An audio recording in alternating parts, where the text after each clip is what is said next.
Thank you, by the way. I love Amantha too. I have brothers. I have a brother.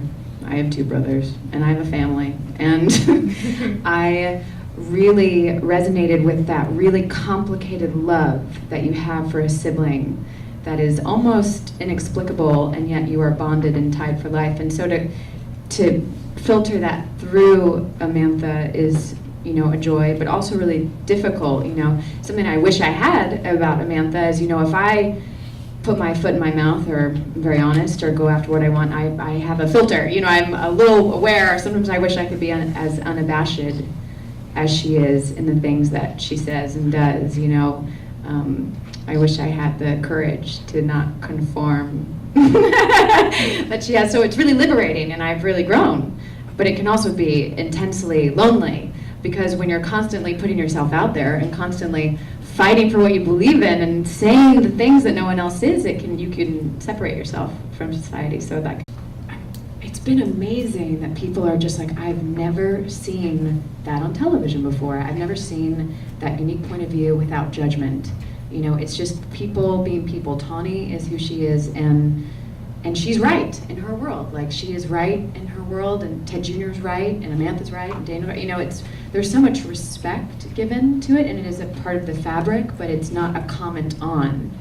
It's just a part of who she is, and it naturally comes up. And so I've only heard like that response of like, whoa, I've never seen it told that way before, which is amazing.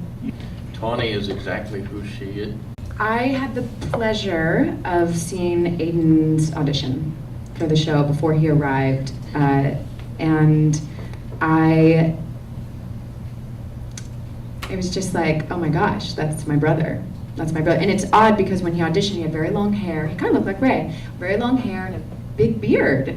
And my little brother had that exact same look going on. I was just like, oh my God, like it was he looked like my ancestors, and so it was so familial.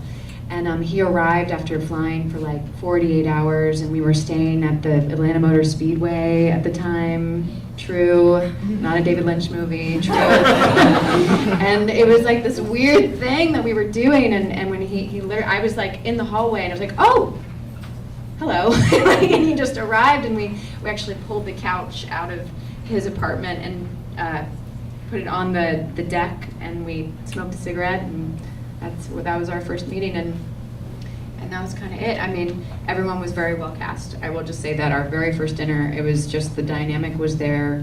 We all do spend a lot of time together, but I think it's more in the unspoken, you know. It's more in the unspoken, and we are very supportive of all spending time together, but Mark and Melissa